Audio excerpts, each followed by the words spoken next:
My name is Luke Carter. I'm a forest ranger stationed at Pine Ridge Lookout, way up in the Appalachian Mountains. Up here, nights are supposed to be peaceful. Just wind brushing the pine needles, metal stairs cooling under the moon, the quiet hum of the radio that almost never speaks. I came out here for silence, for space to breathe, for distance from everything down below. But the woods are not silent, not at night, not anymore. 3 weeks ago, I heard something call my name from the tree line. Soft, calm, patient, like it had all the time in the world. And the worst part, it used my voice. I've been stationed at Pine Ridge Lookout for a little over 6 months now. They say you don't really choose a place like this. You end up here. Either you're running from something, or you're looking for something you're not sure exists anymore. In my case, maybe it was a bit of both. The tower sits on a ridge that overlooks 50 miles of uninterrupted forest. Pine, spruce, fir rolling waves of dark green stretching to the horizon like the spine of something sleeping just beneath the earth. On a clear day, I can see the faint haze of the old logging town down in the valley Millstone. Population maybe 800, if you count the dogs and the dead storefronts. There's one diner, one gas station, one church. No movie theater. No nightlife. If you stay long enough, you learn everybody's business whether you want to or not. But up here, there's just the trees, the sky, and the long metal bones of the tower holding me above it all. The Forest Service rotates rangers 2 weeks on, 1 week off. It's meant to help with morale, reduce isolation, keep us from getting too in our own heads, as the handbook says. But they don't say what happens if your head is already full of ghosts. I replaced another ranger named Harris. He didn't say much during the handoff, just moved slowly through the tower, collecting his few belongings: a thermos, a photo of a dog, and a jacket that looked like it had survived 2 wars. He looked tired, not like he needed sleep, but like he'd been carrying something heavy for far too long. Before he left, I asked him how it was up here. He paused at the door, didn't look at me, just said the woods remember you eventually. I laughed. I thought he was being poetic or sentimental, or just weird in that way old outdoor folks get after too many winters alone. But he didn't laugh. He didn't even blink. Then he walked down the stairs and never came back. A typical day in the tower is simple. You wake before sunrise, because the light always finds a way through the blinds no matter how well you close them. You make coffee on the old propane stove, flip through the logbook, check the weather, scan the horizon for smoke. You write down what you don't find. Most days, you don't find much. Sometimes hikers pass through. Sometimes hunters. But most of the time, it's just the sound of wind moving through the pines in long, low breaths, like the forest is alive and dreaming. The radio is your lifeline. It connects all the towers up and down this section of the mountain range. Small voices in faraway boxes of metal and glass, calling out weather fronts, updates on trail closures, the occasional joke. But there's something about this radio in my tower. It likes to turn on by itself. Not static, not noise, just on. Like someone pressed the button. At first I thought it was a wiring issue. Old government hardware goes through more repairs than a '78 Ford. But I checked the wiring panel myself twice and everything was clean. No shorts, no loose solder, no corrosion. It kept happening anyway. And then, a few nights later, something stranger. I keep the tower clean habit, discipline, maybe something drilled in by my father. But when I walked in one evening after checking the rain gauge down the slope, there were footprints across the floor. Mud, dried pine needles, bare footprints. They led from the door to the radio. And stopped there. I checked the stairs. No prints going back down. No marks on the doorframe. Nothing disturbed outside. Just prints inside. The kind of thing you see, and your brain refuses to accept for a second. It tries to shuffle it somewhere safe, like maybe you tracked them in earlier, maybe you forgot. But they were too big to be mine. Too wide. Too flat. Whoever left them had been standing there a long time. I don't scare easy. Most rangers don't. You learn to treat noises as animals, shadows as tricks of light, and fear as something that lives in the imagination of the unprepared. But the forest here is different. Not loud, not angry, not hostile, just aware. Like something out there is listening, waiting. The locals in Millstone, old loggers, trappers, the kind of men whose faces look carved from wood, they have their own sayings. The woods don't sleep. Don't whistle after dark. If you hear yourself, keep walking. When I first heard those, I smiled and nodded like everyone does when they think they've heard a joke they're not supposed to question. Now I find myself waking up at night, reaching for the binoculars, struggling to see something I'm no longer sure I want to find. The silence isn't just silence anymore. It's listening back. Folks down in town always say the woods don't sleep. I used to think that was just old-timers being poetic. Now I'm not so sure. I keep a small notebook clipped to the inside rail of the tower grid paper, coffee rings, pencil smudges from my thumb. Every night at 2100 I log wind, humidity, and visibility the way they taught us. You learn to love numbers up here. Numbers are steady. Numbers don't look back at you from the tree line. The week after the radio first clicked on by itself, the air went dry and cold. Out west, lightning can turn a mountain into a fuse, but on Pine Ridge it's the long, breathless nights that set your nerves on edge. The forest stretches 50 miles in any direction: spruce, fir, a few stubborn oaks, and ridges that roll like the backs of sleeping bison. If the wind is right, you can hear the highway far below, a hush like someone drawing a long zip across a coat. If it isn't, you hear nothing but your own heart working, and the metal tower answering itself with tiny ticks as it cools. Town sits in the basin, 3 streets and a water tower. Folks there keep each other's stories polished. A kid lost in the 70s, a hermit who used to leave twine dolls on porches, a singer who came through on tour and never made the next city. The old men at the diner call these teachable moments and order more pie. They tell you to carry a spare flashlight and never leave food on the desk, because the mice will find their way into your toothpaste. They don't say what keeps them from walking in the woods after dark. They just don't. On the 3rd night of that dry spell, I was glassing the northern slope with the tower's old field scope. The eyepiece is scuffed from 100 other rangers' faces. It smells like cold tin. Past the creek cut and the old burn scar, the canopy folds down into a long, narrow swall that runs east-west. I swept slow, patient.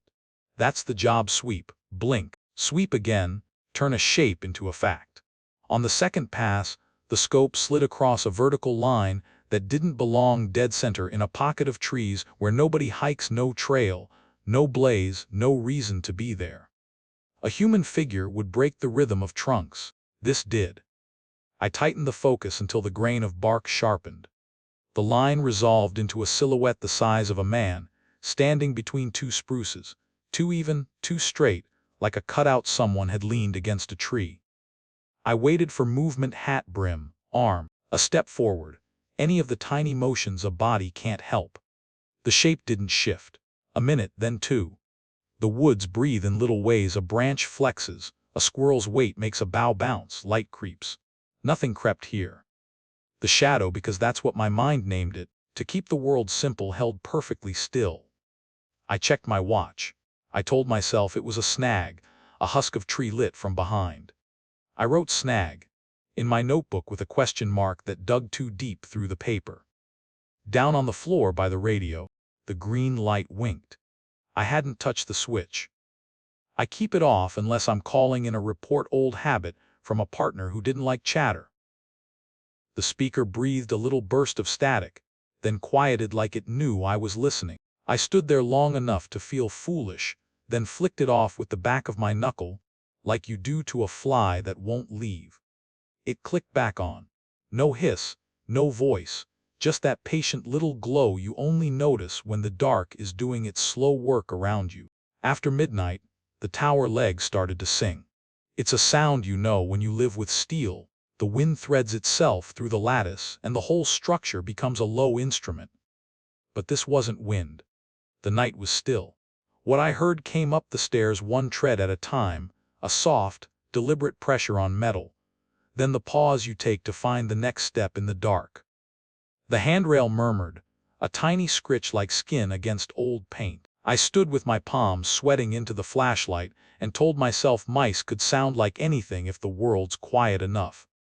The steps circled the platform. No shape crossed the windows. Nothing cast a shadow on my floor.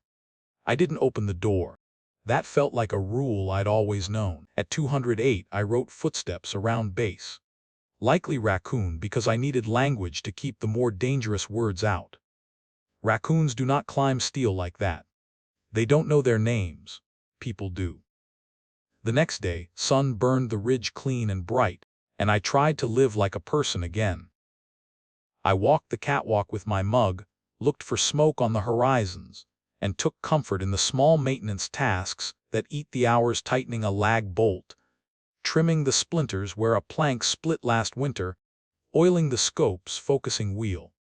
I radioed the district office to log the weather and nearly told them I'd seen a man-shaped nothing stand motionless in a place where men do not stand. Instead I said visibility 10 plus and watched a hawk write a circle above the clear cut to the west. Evening brought cloud low woolly, the kind that smooths the moon into a bare suggestion. I ate beans and cornbread I'd brought up in a Tupperware from Mabel's diner, because depending on someone else's cooking once in a while makes you remember people exist. I thought about my partner, Nolan, who put in for a transfer 2 months early. He didn't say why, and I didn't ask, because men like us don't always give reasons. We inventory, we trade shifts, we slap shoulders. He left his spare thermos behind. It sits by the sink like a small, patient animal. At 2300 the radio keyed itself again, one short, clipped pop, then another. I sat on the edge of the bunk and stared at the speaker until my eyes watered. Static rose up faintly, the way wind starts in a wheat field. Then a voice, my voice, spoke low and clear as a prayer. Luke. You up? The sound was flat, none of the tiny crunchy edges you get when a voice comes through a cheap set. It sounded like I was standing 6 inches from my own mouth. I didn't answer. I wanted to say, who is this? And then forgot how to form questions. The voice sighed, the way I sigh when I'm about to say something I'll have to apologize for later, and said, it's cold down here. Click, silence. I turned the radio off so hard the switch bit my thumb. There are rational ways to arrange your fear so it stacks neatly on a shelf. You tell yourself a hunter found an old frequency and thinks he's funny. You tell yourself your ears are tired from listening for fire in wind that doesn't exist. You tell yourself the shape through the scope was a dead trunk and the steps were raccoons who learned to count. You make a little tower of those ideas inside your head and sit beside it like a guard. 2 nights later, the shape in the swall was back. Same place between the same 2 trees. I didn't notice it at first because I wasn't looking for it. I'd swung the scope wide to check a far ridge where lightning sometimes chews. When I came back across the middle distance, the line was just there, like it had been waiting for my eye. In the dim, the swall was a soup of grays, but the silhouette held a darker quality, like it absorbed light. I tried to cheat perspective. I moved the scope. I changed focus. Things around it altered, it did not. I whispered snag out loud, to see if the word could make the thing become wood. It didn't. The tower felt smaller by the second, an island shrinking under a long tide. Half an hour later, small hail began, short little strikes on the roof like nails flicked by a bored god. The steps started again. Lighter this time. Not searching, measuring. The pattern made a circle around the base, then a second circle slower, then stopped under the stairs. A faint tapping sound followed, metal on metal, as if a ringed finger tested each bolt head along the lower rail. I set my back against the door and let myself imagine for a moment that I would feel knuckles touch the wood on the other side. The radio breathed. I counted to 60 and the counting did not fix anything. In town, folks hang coil charms made from old fence wire outside their doors, little spirals that rattle when the weather shifts. Superstition, sure, but most houses have them. I never bothered to put one up in the tower. A ranger is supposed to live in facts, cloud ceilings, map coordinates, the way smoke leans to tell you where trouble is.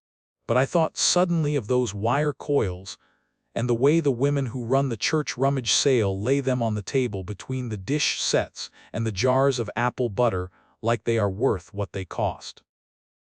I decided if I lived to see Saturday, I'd buy one and hang it on my bunk and let it tell me when something bigger than weather was moving outside. At 1:43 the radio clicked and held. No static this time. No throat clearing of the airwaves. The voice came in a near whisper, the exact weight and breath of my own Luke. Just that, like someone leaning across a small table. Then, closer somehow, open up. I could hear the smile I make when I'm trying not to smile.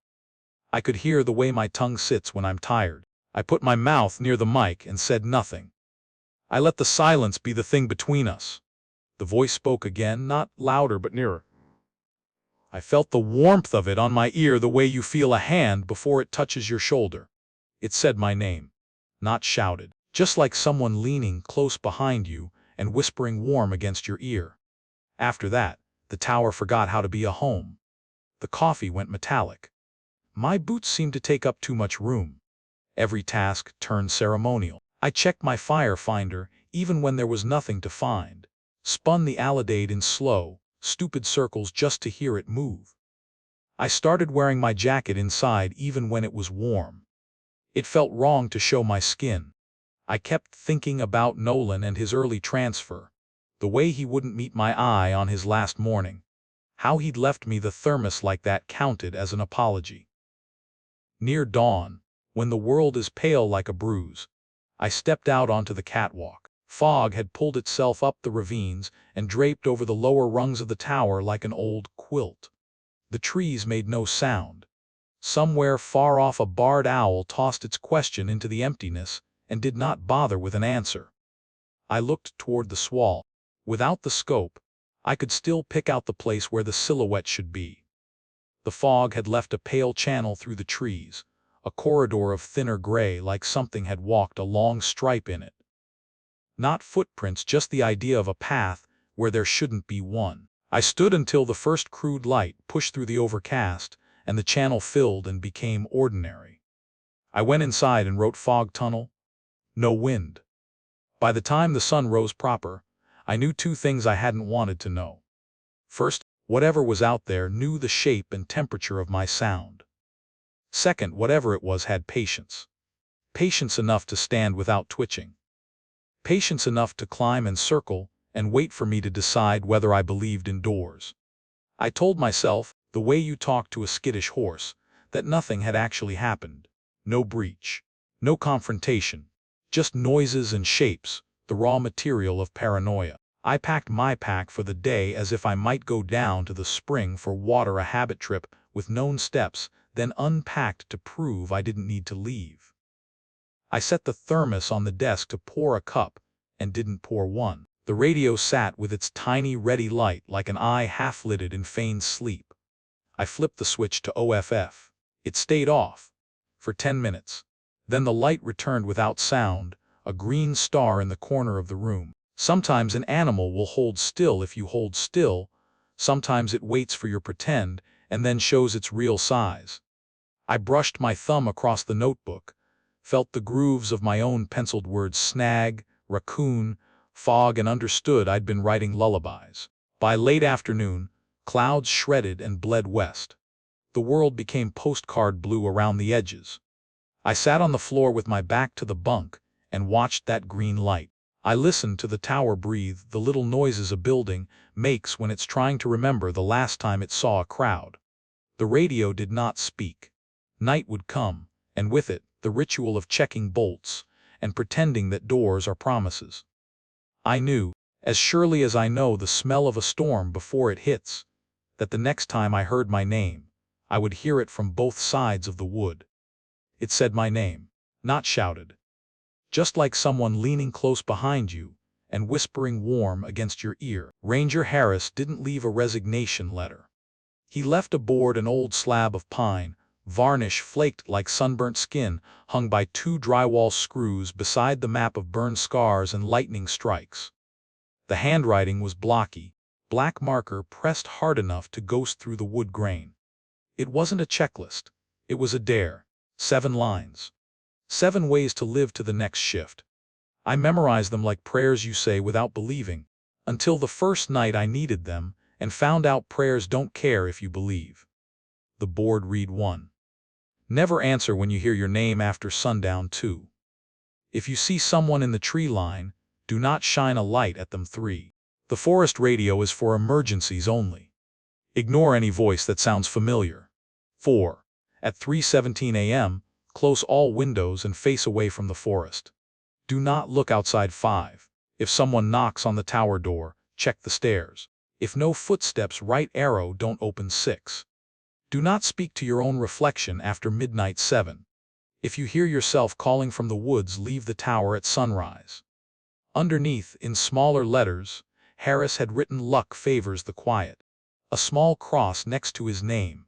Not pious, more like a carpenter's way of signing off. I laughed the first afternoon I read it. Folks down in town tap wood and throw salt for storms. They also bake you a pie when your truck breaks down. Culture here is a quilt gospel on Sunday, moonshine on Friday, and weather talk stitched between. People pass down rules even when they don't know who wrote them first. Don't whistle after dark. Don't point at a grave. Don't say you're not afraid. The rules felt like that. Folksy. Then the sun went down. #1 Never answer when you hear your name after sundown. The first time I was brewing coffee on the camp stove. The metal walls of the tower clicked as they gave up the day's heat. Wind soft, kettle hiss. I'd left the lantern low, a penny of gold light on the logbook and Harris's board. The ridge to the west went black by degrees, like somebody closing their fist around the last orange seam of the world. Luke, not shouted. Not even outside. It came like breath against the nape of the neck, from someone standing closer than a friend ought to. I turned because you always do the first time, smiling already, ready to say what mant way you do when a buddy sneaks up for a joke. No one. The window was open a hand's width. The screen hummed with gnats. The forest below was the same braided dark I'd known since my first winter up here. I could smell sap and a hint of creosote from the stairs. A freight train, miles away on the valley floor, blew a tired horn. The sound came thin and metallic. Then Luke. It had my mother's burdensome gentleness to it. The way she used to say my name when I was late to dinner, soft, not mad yet. The coffee smelled sour all of a sudden. The board's first line lit up in my mind like a road flare. I didn't answer. My throat wanted to. The body is a traitor like that.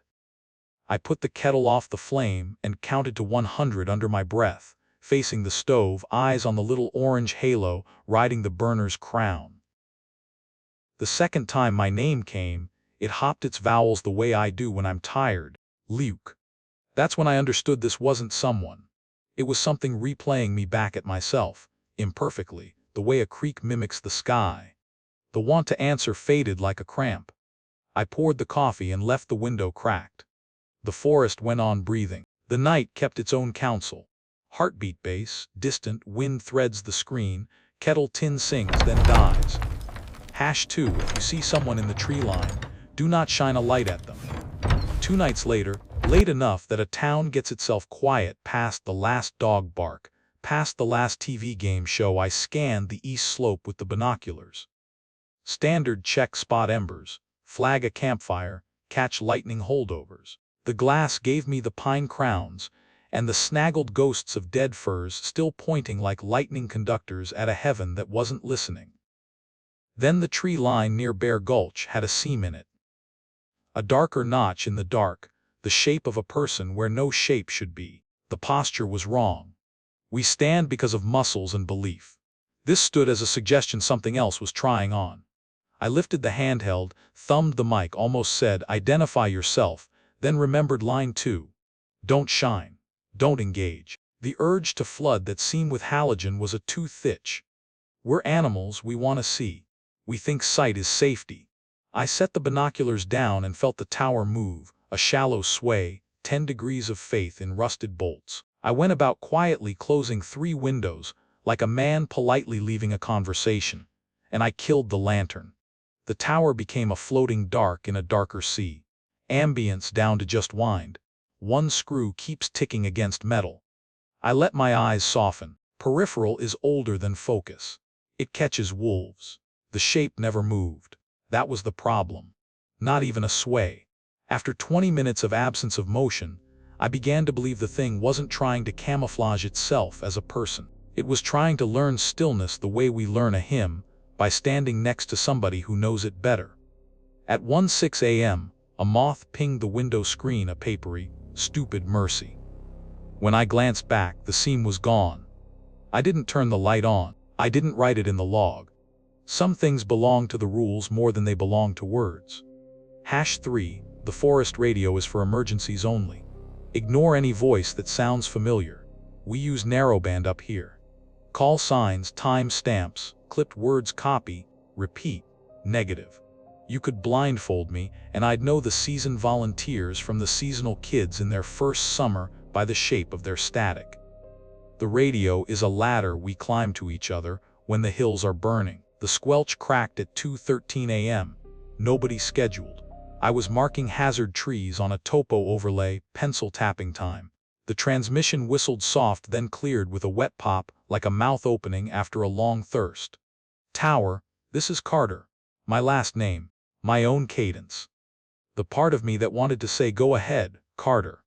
Your up stepped forward before my brain caught its arm. I reached for the volume instead of the mic. Dialed it down to a whisper. The voice filled the room anyway, as if the walls had speakers in them I'd never installed. Tower, be advised, it coughed, a little too deliberate. We have smoke north of Fern Spur. Confirm, there was no smoke. I'd watched the air all evening. It has a taste when there's trouble, fat and wintersweet even in July. I checked the dispatch frequency. Dead. Weather band. Clear. The Carter on my radio knew my tells. It left space in its sentences where I like to think. It breathed like a person who has run recently. The old wooden board showed me the third line in my head, like a schoolmarm rapping knuckles. Familiar doesn't always mean friendly, Luke. I clicked the radio off. Immediately, like someone who knew me, the thing went to plan B. It spoke from the stove corner, the empty bunk, the hatch leading down to the steel stair. Not loud, like it had its mouth at the edge of the room and was careful not to fog the glass. Tower. Luke.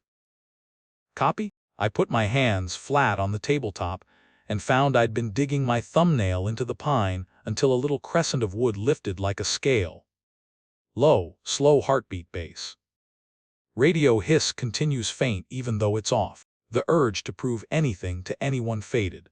I started humming, Dumb and Human, the old hymn my grandmother liked when she shelled peas on the porch. Farther along we'll know all about it. Not a challenge, not a prayer, just a sound that belonged to people before night learned our names. The radio gave a single click like a tongue on a tooth, disappointed. The tower settled. The dark grew a ring thicker. #4, at 3:17 a.m., close all windows and face away from the forest. Do not look outside. You'll want to look because you'll believe there must be something to see. That's what eyes are, small tyrants in our skulls. But there's a kind of hour that isn't for seeing. The old folks in town call it the burrow. Time when critters tunnel under you, and you don't know you're already on thin ground. 3:17 a.m. came with an odd kindness. The wind stopped. The tower breathed only with my lungs. I shut the last open window, careful not to let the screen slap, and stood with my toes touching the line of shadow cast by the stove. Face away, Harris had written. I put my back to the biggest pane of glass. Behind me, something pressed. Not contact pressure, like a storm, leans its cheek on everything at once. I could feel where the window was by the cold reaching through the glass and standing up the little hairs along the spine below my collar.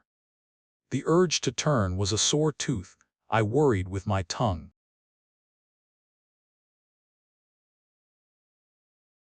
The first scrape was quiet. A fingertip dragged across tempered glass. Then two. Then a whole hand or 10 hands, all in a slow, polite testing, like a child learning there's music in the ribs of a washboard. Dry whispering on glass, no rhythm. A more foolish version of me pictured raccoons. But raccoons don't trace circles the size of a face on the pane at a human standing height and then stop their circles where eyes would be. I stared at Harris's board. I read the first 3 lines forward and backward. I said my own name silently and watched the vowels move in my mouth without sound. The scrape stopped. Something leaned harder. The tiny pop of the glass flexing and settling was the kind of sound you feel in your fillings. I know that hat, my voice said from the window side, conversational, like a cousin at a cookout. Your brother gave it to you after. I don't have a brother. I placed my palms on the table and counted in tens. I listed counties by river. I recited the fire triangle out loud: heat, fuel, oxygen. The tower eased a fraction as if a weight went off a scale. The cold lifted in bands. I stood there 5 full minutes after my watch turned 3:18, then 5 more, because sometimes obedience is only as good as your extra margin. When I finally turned, a smear of breath was fading in the middle of the pane at exactly the height of my face. There were 2 little clear ovals in the fog where eyes might have been, but they were too far apart. Wider than a man. I wiped the glass with the edge of my sleeve and didn't look out again until dawn. #5. If someone knocks on the tower door, check the stairs. If no footsteps, right arrow, don't open. Most nights, the only thing that climbs those stairs is wind, and it does it noisy, bickering with every bolt and guardrail all the way up. Coyotes come sometimes and sing under the tower for the acoustics, then peel off like teenagers when a cruiser turns a corner. People don't come after midnight unless lost or mean. The knock arrived at 12:40 a.m. 2 days after the window. Not timid, not angry, just the exact rhythm a friend uses when they don't want to startle you. 3. A pause. 2. Again. Hollow, wood-on-metal echo, true to the stairwell. Ranger, a woman's voice. Pleasant, panhandle vowels. Sir, are you in there? I set the book down and moved to the hatch, unlatching it with the care of a man taking a ring off a sleeping hand. I leaned out over the square and looked down the stairwell. The night arranges itself into straight lines where the steel meets the sky. Moonlight painted the steps a pale hospital blue. No footsteps. Sound is honest on those stairs. Even a fox makes a small music of claws on paint. I waited for it, a scuff, a breath taken on an upstep, the way our weight tells on us in the little exhale we can't help after a climb. The rail hummed with wind, but the stairs were mute. Please. Same voice. I hurt my ankle. I can't. She didn't breathe. People breathe between please and can't. It's just the way lungs work. I shut the hatch and slid the bolt. The knock got patient. It kept its rhythm like a metronome for a class I wasn't in. I brewed chamomile because doing something small and human sometimes puts the world back in place. The cup rattled once against the saucer. Not from my hand. Eventually the knock stopped.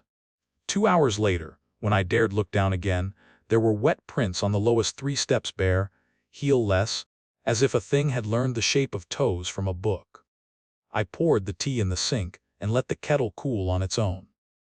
#6. Do not speak to your own reflection after midnight. There's a mirror screwed to the wall by the bunk. The glass is warped greasily around the edges from decades of summer humidity and winter shrink. I shave by sound more than sight up here. The razor's feel tells me the truth, even when the mirror wants to flatter or insult. After the knocking night, I woke to pee at 2:11 a.m. and caught myself in the mirror on the way back to the bunk, just a blur of cotton shirt and 30-something shoulders. I kept walking until the blur didn't keep up. It lagged half a beat, like a feed buffering. I stopped. The reflection caught up. It blinked when I didn't. That's a bad thing to see. Not terrifying the way dentures sitting in a glass aren't terrifying, but wrong in a domestic, slow-acting way. Rough patch, Luke, it said softly, with the geography of my mouth. We're tired. It's okay to talk to me. There's a power to lonely that makes even obvious cons look like company. I got as far as, yeah, before the rule lit up like a neon beer sign in an empty bar. Midnight is a mile marker. You respect the way you respect a cliff, not because cliffs are cruel, but because they aren't. I stood there and breathed until my nose cleared. Then I smiled in a way that didn't move my eyes, and the life hack my therapist offered me after Katrina when I'd seen things you don't tell about. I spoke to the wall beside the mirror, not the glass. "Good night, Luke." The mirror Luke didn't say it back. It watched my mouth instead, intent as a dog at a dinner table. Its eyes were fractionally too wide, showing that crescent of white under the iris I'd only ever seen on photos where somebody caught me mid-sneeze. I covered the mirror with my spare flannel, tacked the corners down with thumbtacks, and slept facing the wall like a kid at camp. Clock tick, heartbeat slow and human. Wind resumes its mile-long breath around the tower legs. #7. If you hear yourself calling from the woods, leave the tower at sunrise. I didn't want this one. The others felt like disciplines. This felt like surrender. You don't leave your post. You don't leave your eyes in the sky when lightning is walking the ridges and the town down below sleeps, trusting you to spot the first bad breath of a crown fire. But there are fires that don't care for water. There are kinds of burning you don't put out, you get out. It started at 4:29 a.m. on my 10th night. A pre-dawn blue had washed out the stars. The hills looked like the backs of whales rolling under a cold ocean. I had the radio on low, weather reading calm, humidity kinder than the day before. I was writing about a pair of barred owls arguing over the south draw, because I've learned to record what's normal so I know when it isn't. "Luke!" from the west slope. My exact warning voice. The one I use when a tourist gets too near a ledge. "Hey! I need a hand down at the spring." There is a spring west of the tower. You can reach it by a deer path that turns civilized for 20 yards, where the Forest Service laid old pallets to keep boots out of the mud. I pictured, without wanting to, myself down there, the other one standing with palms up like a guy saying, "See, I'm you." I sat in the hard chair by the map. The call came again, closer, buoyant with relief, like I could see the tower now, had remembered the right trick of how to holler up through the pines. Laughter braided in. "Man, I've been around and around. You're not gonna believe." He mispronounced around like a man from the coast, not a mountain kid. More around than arraigned. My mother's people taught me vowels, and sometimes they save your life. I wrote Rule 7 prep in the log and underlined it twice. I packed with the boredom of someone doing laundry. First aid, maps, the little picture of my sister's boy at t-ball, with dirt on his knees like war paint. I stowed the board in the cabinet like a church banner. I left the mirror covered and the windows clean. I locked the hatch, though I knew locks are habits, not defenses. I waited for sunrise because the rule said so, and also because if there's anything bad that belongs to night, it hates obedience to little clocks. At the first pale split in the east, the false morning when birds consider it, and then decide nah, I stepped onto the stairs. Below me, 3 steps down, wet ovals waited fresh, as if condensation had formed where something patient had rested the pads of its feet, learning how we touch the world. It spoke from the spring direction, closer now, practiced, the breath in the pocket between the teeth and the tongue exactly right. "Luke, hey, don't be scared." I wasn't, which scared me. Some part of me had moved past afraid into a flat place where the world is just an index of tasks. Foot, hand, descend. I went down slow, eyes on the bolts, noting the way light dared the edges of things. The pines stirred a little like someone turning over in bed. When my boots hit dirt, the thing in the trees took half a step backward, the way a host yields the doorway to a guest. Polite, hospitable.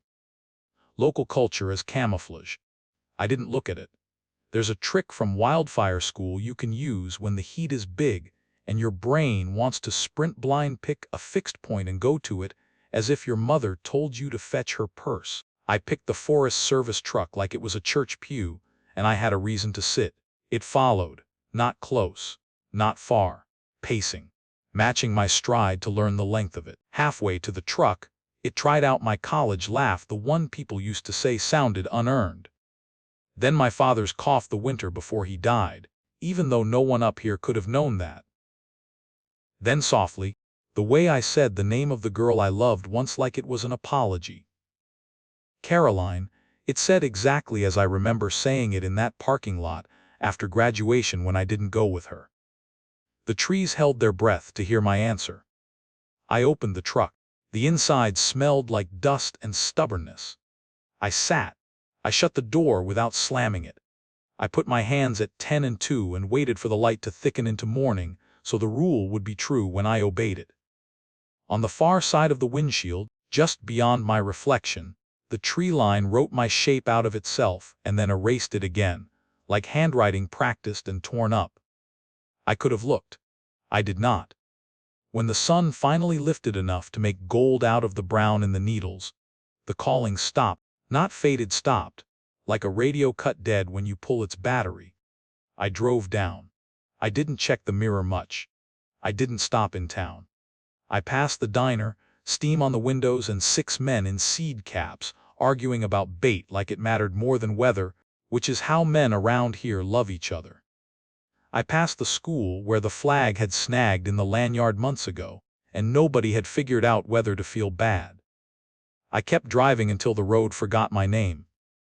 At the ranger station, Harris's board is mounted on a cinder-block wall in the back hall. He left a notch under the 7th line, where a thumb pressed the wood during writing. I put my thumb there, and felt the pressure fit like a key in a lock. Harris didn't quit because he was tired, I said aloud to the empty hall, and my voice didn't echo. He quit because the forest learned his voice. I signed the log with the time I cleared the mountain and wrote one more line that isn't a rule and isn't not one luck favors the quiet. But the quiet is learning. The night the rule broke, the wind came up the mountain like it was carrying news. Not a storm wind, those have muscle, they know where they're going. This was a searching wind. It threaded itself through the tower legs in long, low chords that didn't match any weather pattern I'd logged. The trees below didn't sway so much as lean, like they were listening to something I couldn't yet hear. I had tried to sleep. God knows I tried. But exhaustion out here is strange. You get tired in the bones, not the mind. The mind stays awake, pacing the railing like a sentry dog that doesn't trust the dark to keep its distance. I brewed coffee I didn't want, let it go cold, poured it out, brewed more. The stove flame wavered like someone was breathing across it. The radio was turned off. I checked it twice, switched down, cord unplugged, volume 0. Still at 12:14 a.m. the speaker crackled to life like a lung filling, not static, not the Forest Service call tone, a voice, soft, familiar, the shape of a memory before the memory arrives. Lukey. No one alive calls me that. Only one person ever did, and she'd been in the ground 11 years. My mother. The voice came warm, like she was standing in the kitchen doorway again, dish towel over her shoulder, laughing because I'd tracked mud on the floor. Baby, are you awake? You've been up too late again. I froze where I was. My hands didn't shake. My knees didn't go weak. None of the things fear is supposed to do happened. It was worse than fear recognition. Because it wasn't an imitation. Not a mimicry. Not some trick of tone. It knew how she breathed between words. Kettle's on, the voice said, exactly the way she used to when the power flickered during storms and we'd play cards by candlelight.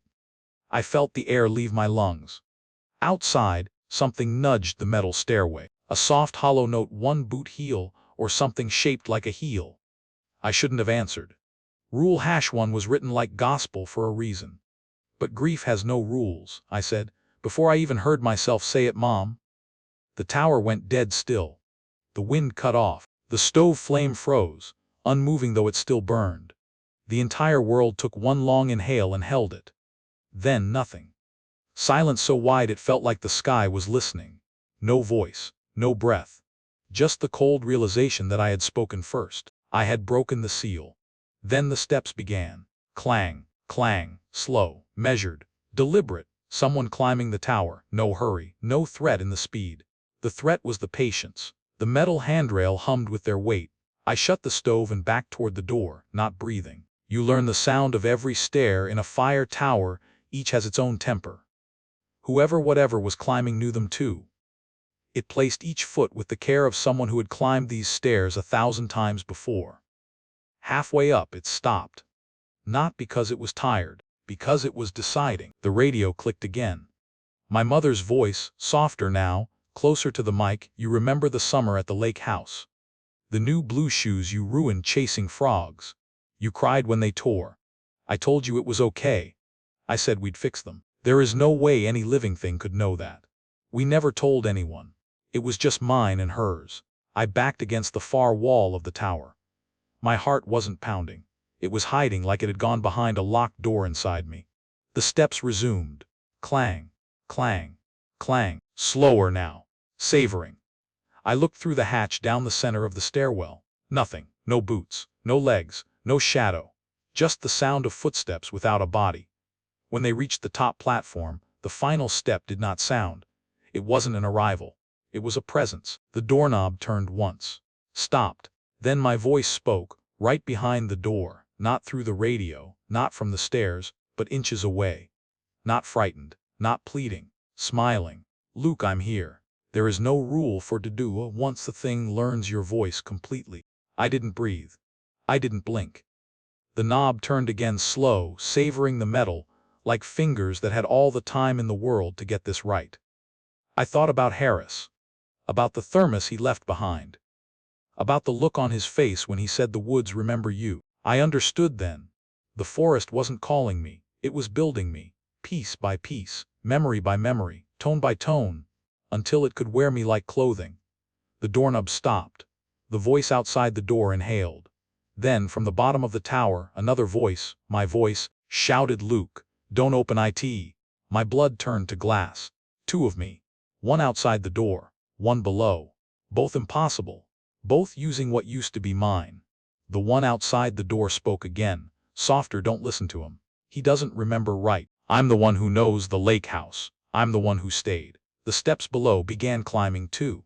This time fast. Two sets of footsteps, metal ringing, spiral rising, one calm, one frantic. Both mine. The tower had become a throat, and they were coming up it. I didn't have a rule for this. So I chose the only thing that wasn't written. I ran. Not down. Not toward either voice. I climbed out the window. Cold air burned my lungs. The outside rail bit my palms. The steel shook with the weight of two things wearing my voice. Below me, the forest leaned in closer, like it was waiting for the outcome, patient as weather. I clung to the railing and pressed my forehead against the freezing metal, whispering nothing like a prayer. Not me. Not me. Not me. The tower door swung open behind me. I didn't turn. I didn't need to. I knew the sound of my own footsteps crossing the floor, and I knew one of them was smiling. The steps stopped just outside the door. It whispered again, my voice, but smiling. Luke, I'm here. I didn't climb down that night. I waited until the voices stopped. Waited until the first thin thread of dawn pushed through the treetops and painted the tower in the kind of pale gold that makes everything seem harmless again. When the sun was high enough that the shadows had edges, I packed. No ceremony. No last look. I left the logbook open, left the radio unplugged, left the board with the rules hanging exactly where it had been. I did not lock the door. The Forest Service doesn't ask many questions if you file your paperwork right and speak in quiet, steady tones. They call it burnout up here. Happens to rangers every year. Too much quiet, too many winters, too many nights alone with your own thoughts. I didn't tell them about the voices. I didn't tell them about the footsteps. I didn't tell them about the other me. You learn fast that some things don't travel well into daylight language. I asked for reassignment. Lower elevation. Closer to town. They gave me a rental cabin on the edge of a place called Blue Cedar, population 1204. Big enough that nobody looks at you twice. Small enough that the nights are still dark when the power company decides to rest. I work campground patrol now. Trash duty, trail checks, helping tourists find the scenic overlook and warning them not to feed the raccoons. Invisible work. Work that doesn't require silence or the woods or watching horizons for smoke. I thought that would be enough. For a while it was. I bought groceries. I nodded to people. I learned the names of the dogs on my street before I learned the names of their owners. I slept with the window open that first week. I thought the sound of cars and crickets would be normalizing, but wind doesn't change its voice just because you change your address. The first time I heard it again, it was almost gentle. Just a shape of sound inside the breeze coming down off the ridge. Luke. Not. Just checking. I shut the window. I shut the curtains. I shut the lights. The next night, I heard it closer, not in the trees, in the yard. Bare feet on gravel have a rhythm all their own. I never knew that before. I do now. I moved into the guest bedroom. Smaller window. Thicker curtains. I keep them closed. Always. Doesn't matter. Glass doesn't stop a voice that already knows how to fit itself inside your breathing. Last night, it finally said more than my name. It said, "Let me in. You don't have to be alone anymore." And the worst part, the part I can't write down without my hands going numb, it sounded tired. Like I sounded the night before I left the tower. Like it missed me. Like it had been waiting. Like it remembered the lake house, the blue shoes, and the part of me that never stopped being 12 years old and loved someone who wasn't here anymore.